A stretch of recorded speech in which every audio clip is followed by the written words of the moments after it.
my beloved friends. Welcome to Monday Study. My name is Dwain. Again, listen, we've got links below these videos. Hey, click on them if you want to be encouraged. There are resources there, things that will help you in your walk and your talk with God. All right. Today, we're looking at knowledge versus love. Knowledge versus love. Have you ever run into people who have a whole lot of learning? They know a lot of things, but they're not exactly loving, or they're not. Their knowledge is not tempered by the love that they have. The Apostle Paul is speaking to that issue today. Knowledge versus love. That's our study today.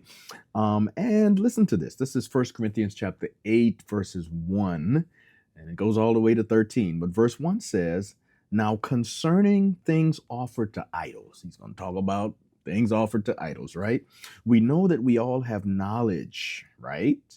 We know stuff about that.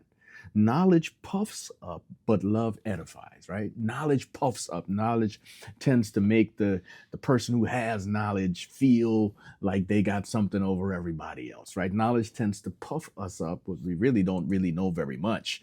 But love edifies, love builds up.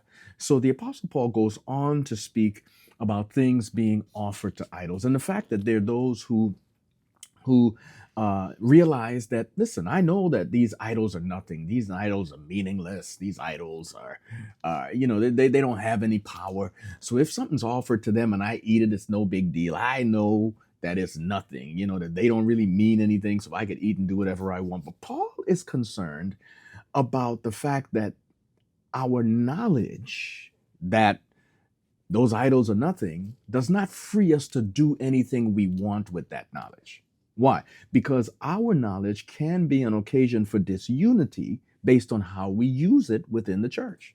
And so Paul is saying there are some people who don't have the same knowledge base, who don't have the same understanding, who may stumble because they look at you and think, well, it's okay for me to indulge in idol worship because, look, this person who I respect and love and is a good Christian, good follower of God, this person's eating whatever that has been offered to idols. Paul is saying, don't participate in those services. Don't get involved in that because it has an impact on other people. We tend to be very individualistic in our faith in some parts of the world. We're not concerned about what other people think or how they act or anything like that. Based on our lives, we tend to think, oh, well, that's their faith. They can do whatever. But the apostle links our care for people, our love for Christ, and our love for others to the use of the knowledge that we have. Use it with care because you've got to be concerned about the salvation of others. The Bible sees the act of eating food offered to idols very negatively. In Acts chapter 15, 20 to 29, Acts chapter 21, 25, Paul does not utter a radical statement against this. Rather, he's not criticizing knowledge as evil in itself. Instead, he's against the kind of knowledge that leads to arrogance and division in the church. Don't divide the church simply because you know some stuff that other people don't know. That's what he's saying.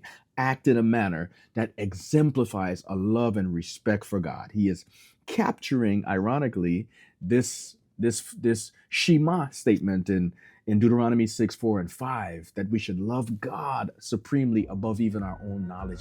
Love for God, love for others is the supreme expression of the law, and that is love that supersedes knowledge.